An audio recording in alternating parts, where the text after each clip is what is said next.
psicohistória trabalha considerando não o homem, mas o homem massa. Era a ciência da multidão. Multidão considerada no seu total de bilhões. Podia prever as reações com uma precisão que uma ciência menor só poderia resolver e prever com o mesmo rigor do sobressalto de uma bola de bilhar. A reação de um homem não podia ser prevista utilizando a matemática. A reação de 1 bilhão é algo diferente. Bom, é isso aí. Estamos de volta com mais um Papo nas Estrelas e hoje a gente vai falar sobre o segundo livro da trilogia Fundação, que chama Fundação e Império. Esse segundo livro, ele, ao contrário do primeiro, né, que girava em torno de várias histórias, né, eram 5 historinhas, né, espalhadas ali por um arco de 200, quase 300 anos. Esse livro não, ele gira em torno de apenas 2 histórias. E ele tem menos personagens também, né? O primeiro livro tinha muitos personagens, o que acabava dificultando um pouco para você se identificar com os personagens, porque às vezes eles só apareciam e sumiam logo em seguida, né? Esse segundo livro não, ele, apesar do foco dele ainda não ser em cima de personagens, tirando um personagem específico, que a gente já vai falar sobre ele, é um pouco mais fácil da gente acompanhar o que está acontecendo, né? Quem são as pessoas envolvidas. Então, basicamente, são 2 histórias, a história do general e a história do mulo. Então, a gente vai falar primeiro sobre a história do general, porque ela acontece antes. Esse general, ele faz parte já de um império ali ruindo, né? Um império que já está bem debilitado, um império que está ali numa luta de poder entre o imperador e a parte militar, né, desse império. E ele não está muito feliz com essa situação, né? E ele acha que ele tem que acabar com a fundação, né, através de um poderio militar que ainda existe, né? Até porque o Império, mesmo que em queda e mesmo debilitado, mesmo sem estar em seu poder completo, ainda é muito poderoso, né? Ainda tem muito armamento, até porque ele está nessa espécie de guerra civil ali, né? E então o que acontece? Todo mundo vira para esse general e fala: não, você não pode ir contra a Fundação, você não pode atacar a Fundação, porque a Fundação é matematicamente invencível.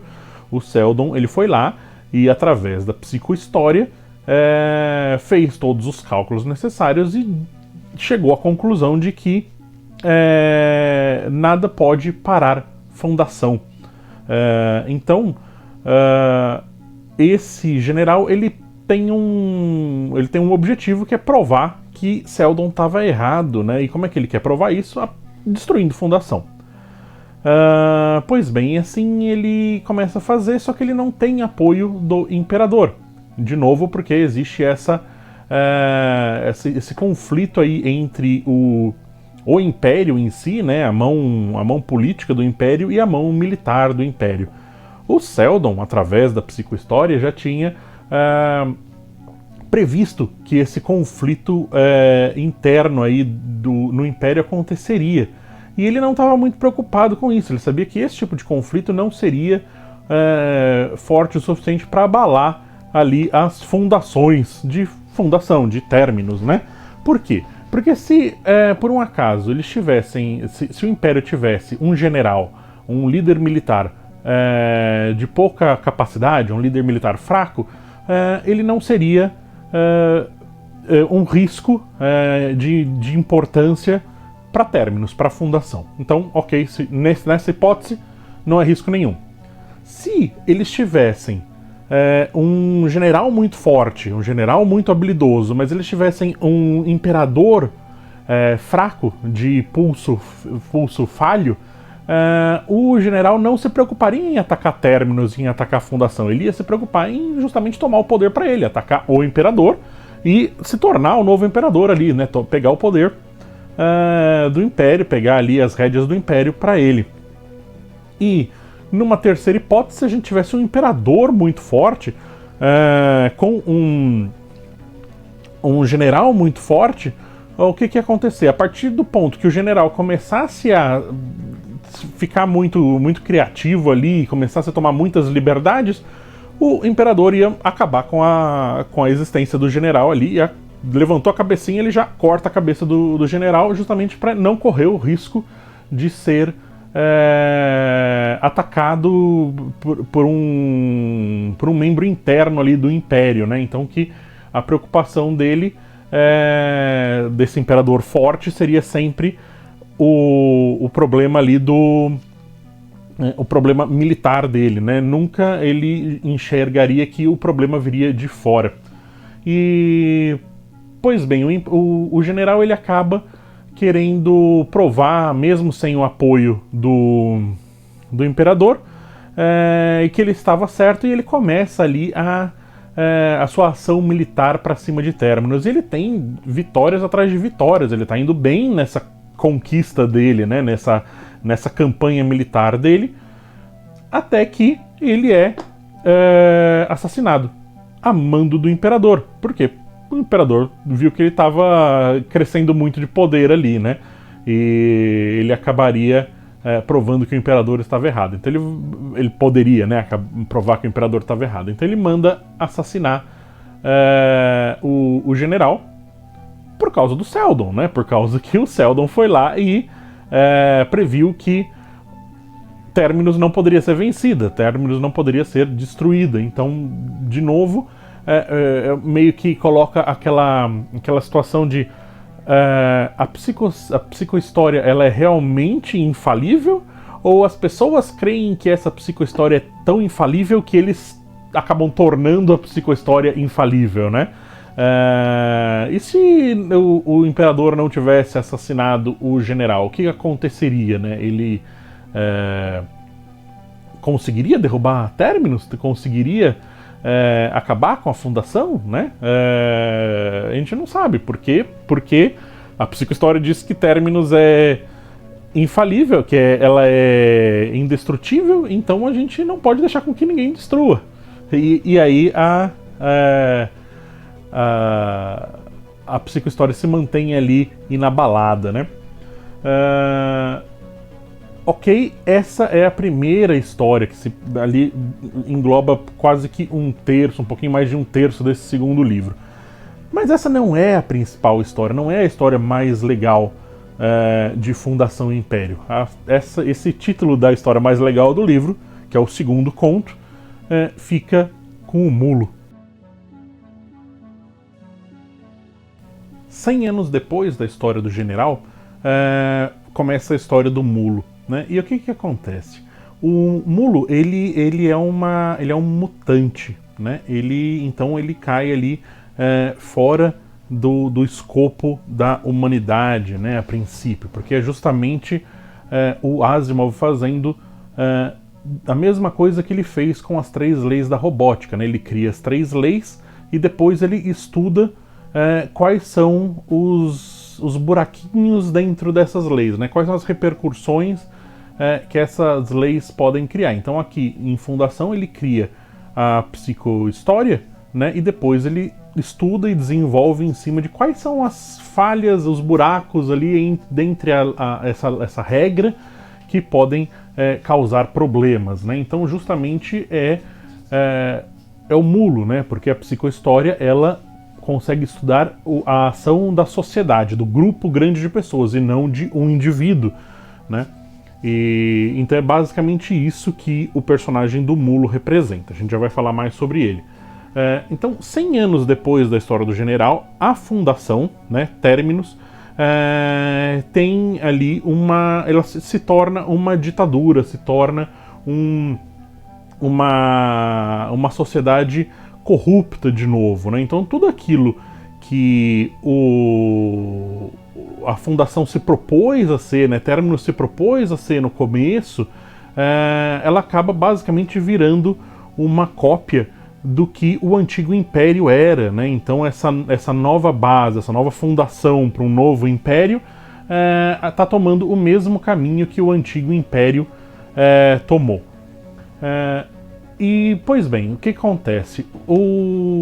A Associação dos Comerciantes, né, não está muito feliz com isso, por causa que tem esse ditador em términos que está causando problemas, né? E ele está indo contra tudo aquilo que eles sempre acreditaram. Então existe ali conversas a respeito de uma guerra civil, existe conversas a respeito de um conflito ali entre os comerciantes de términos, né, que trouxeram poderio, né, e trouxeram essa estabilização da economia e do poder de grande parte da galáxia para términos, né? E então, com isso, esse pessoal não está feliz com o novo rumo ali que términos está tomando. Então eles têm ideias de iniciar uma revolução, né? Ok, só que o que está acontecendo? O mulo está acontecendo. Então ele está tomando...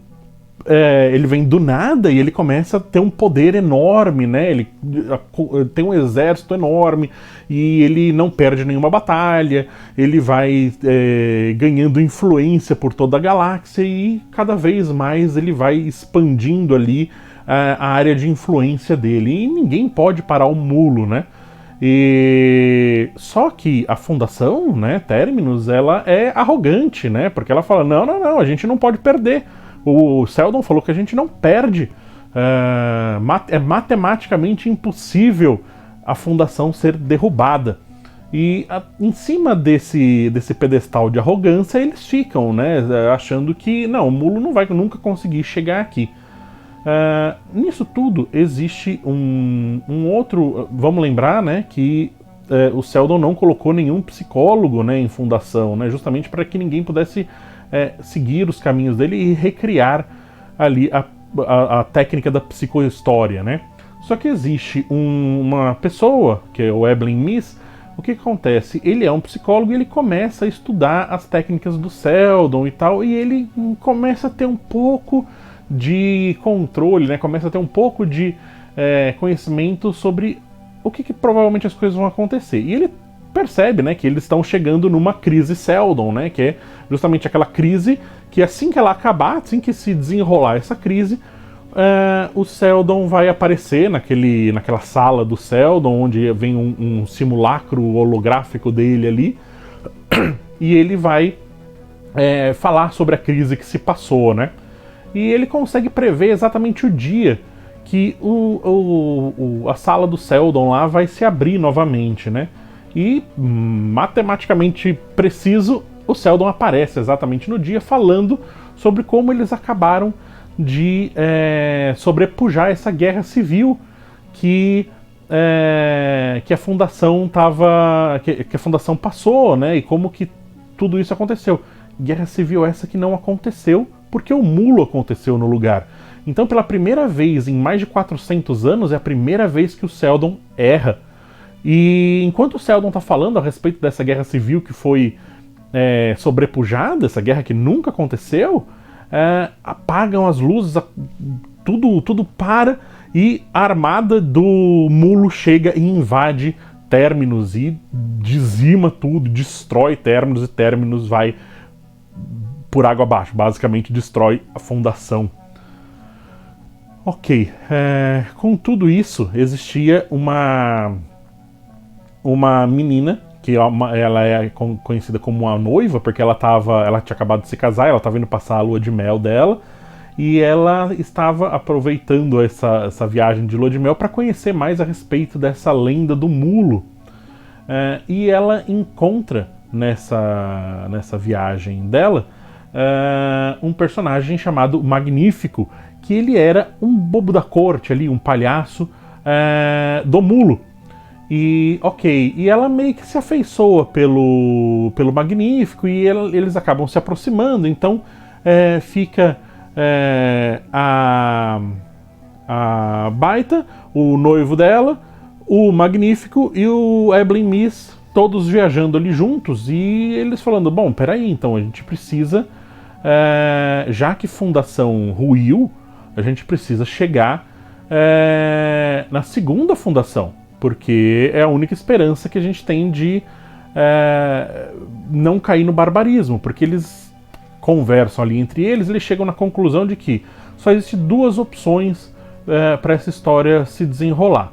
Uma, o mulo consegue realmente dominar tudo, e sob a promessa de que a gente não vai ter 1000 anos de sofrimento, a gente vai ter só 300. E o mulo realmente está conseguindo ali unificar toda a galáxia sob o comando dele ali, criando meio que um império dele ali, né? E eles falam que se o mulo fizer isso, ele vai criar uma dinastia do mulo, né? O que vai ser uma coisa muito ruim, porque ele só, como ele é um mutante, né? Ele só olharia para as pessoas da dinastia dele, né? O que seria um grande problema para todo o resto da galáxia. E se ele não conseguisse criar uma dinastia, a fundação tá ruída. Então a gente vai voltar para aqueles 30 mil anos de sofrimento ali depois da queda do Império, o que seria uma coisa muito ruim.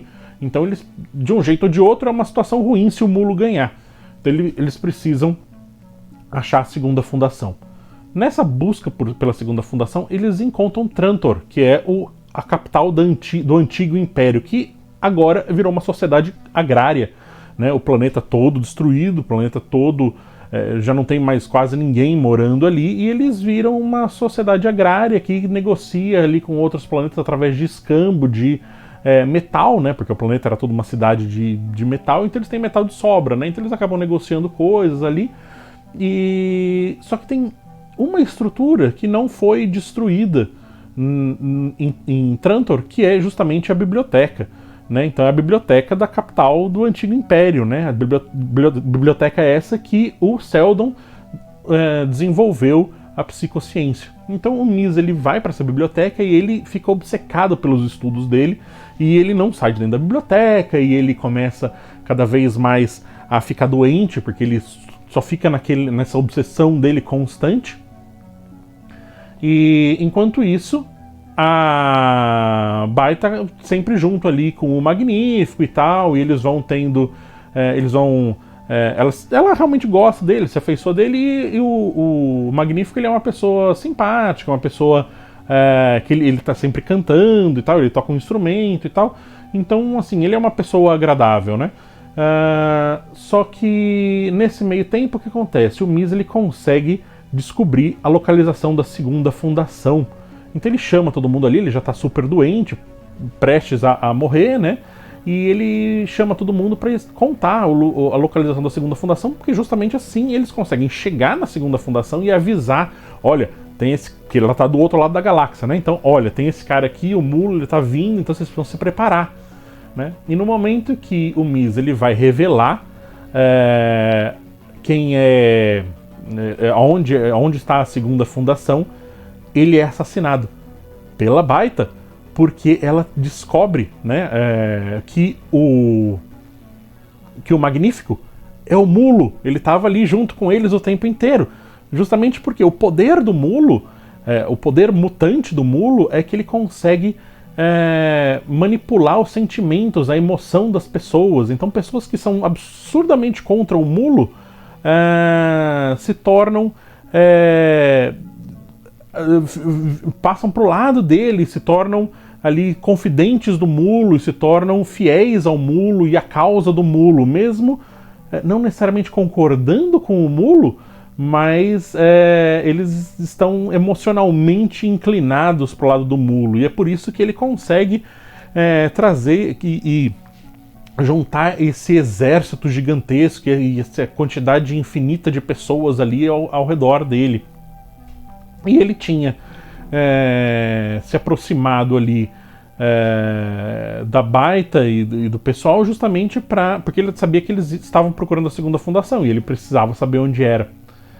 E, enfim, quando eles estavam próximos de descobrir a localização da segunda fundação, a informação perdida. Continua no terceiro livro, que chama Segunda Fundação. Enfim, é um livro super legal, ele é mais emocionante do que o primeiro livro, né? E, obviamente, existem mais você está mais próximo das batalhas, até porque você vê o mulo chegando e tal, mas de novo não é um livro que a gente vê as batalhas, a gente sempre sabe através dos relatórios das vitórias ou das baixas das batalhas e tal, né? A gente sempre vê os resultados e não a batalha em si, né? Não a ação em si. Enfim, muito bacana o livro, muito legal. Ele talvez seja um pouco mais palatável assim em termos de você conseguir se relacionar com os personagens são mais um pouco mais desenvolvidos, mas ainda não é o foco do livro, né? Não é essa perspectiva que a gente deve olhar para a Fundação e Império. A gente sempre tem que olhar a Fundação, o livro, né? Sob uma perspectiva da massa, né? Desse grande arco de história que a humanidade está se passando. O único detalhe, o único personagem que foge dessa regra é justamente o mulo, né? E ali, obviamente, a relação dele com a Baita, porque ela consegue, enfim, ela acaba mudando um pouco o rumo das coisas como a ação de um indivíduo, né? E o mulo também é um indivíduo só que tem ações que a psicohistória não consegue prever, né? Justamente porque a psicohistória não se preocupa com o indivíduo e sim com a massa. Então é isso aí, vou ler o terceiro livro e eu volto com o capítulo final dessa história, dessa trilogia Fundação, que se chama Segunda Fundação. Obrigado por me aturar por mais um episódio e nos vemos no futuro. A psicohistória trabalha considerando não o homem, mas o homem massa. Era a ciência da multidão considerada no total de bilhões. Poderia prever as reações com uma precisão que uma ciência menor só poderia